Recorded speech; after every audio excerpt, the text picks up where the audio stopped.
प्रधानमंत्री नरेंद्र मोदी ने मन की बात में ओडिशा के दैतारी नायक का जिक्र कर कहा था, देश के हर नागरिक को इसके बारे में जानना चाहिए। देश ही नहीं, दुनिया भी नायक को जान गई, लेकिन जिस काम की वजह से वे मशहूर हुए उस काम को आगे बढ़ाने में केंद्र और राज्य दोनों सरकारों ने दिलचस्पी दिखाई।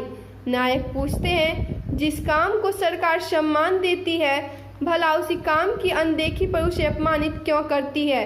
वे कहते हैं, पत्रकार भी सनसनी बताते हैं, मैंने कभी नहीं कहा मैं पद्मश्री लौटाऊंगा या मैं चींटियों के अंडे खाकर जिंदगी बिता रहा हूं। मैंने और मेरे भाइयों ने 22 सालों तक एक पहाड़ को छीलकर गांव की 100 एकड़ खेती को सिंचाई के लिए पानी पहुंचाया, ताकि सरकार समझ सके कि इस तरीके से भी सूखे खेतों में पानी पहुंचाया जा सकता है।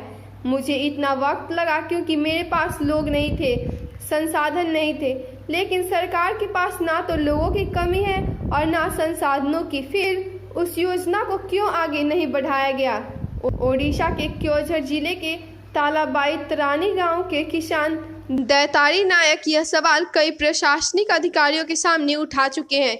दरअसल यह वही दैतारी नायक है जिनका जिक्र प्रधानमंत्री नरेंद्र मोदी अपनी मन की बात में कर चुके हैं। कार्यक्रम के दौरान प्रधानमंत्री मोदी ने कहा था, ओडिशा के इस कैनाल मैन के बारे में आपको जरूर जानना चाहिए, जिसने पहाड़ को काटकर 3 किलोमीटर की कैनाल बनाकर अपने गांव के सूखे खेतों को पानी पहुंचाया।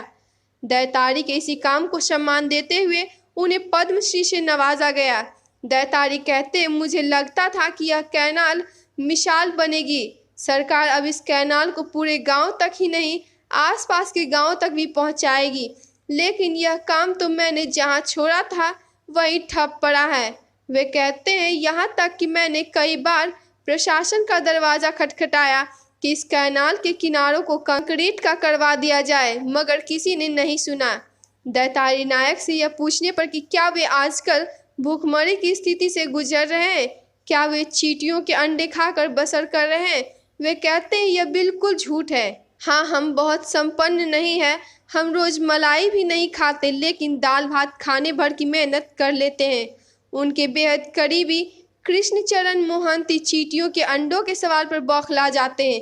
वे कहते हैं, 50-100 साल पहले भूइयां समुदाय के लोग इसे खाते थे, लेकिन अब इसे कोई नहीं खाता। सनसनी फैलाने के लिए पत्रकार कुछ भी मनगढ़ंत लिख देते हैं। दैतारी कहते हैं, मैंने भी सुना कि खबर छपी है कि मैं पद्मश्री वापस कर रहा हूँ, चींटियों के अंडे खा रहा हूँ, तो सिवाय एक अखबार बेचने वाले के मेरे पास कोई नहीं आया। उसने खुद मुझे सलाह दी कि आपका घर इतना खराब है, आप लोग गरीब हैं, तो फिर इस पद्मश्री को रखने का क्या फ़ायदा, इसे वापस कर दें। वे जोर देकर कहते हैं, मैंने ऐसा कुछ नहीं कहा, पर हाँ, ना तो केंद्र और ना ही पटनायक सरकार किसी ने भी मेरी सालों की मेहनत को आगे बढ़ाने के लिए कोई कदम उठाया। मेरे गांव में न तो डिजिटल क्रांति हुई और न जमीन पर विकास ही उतरा।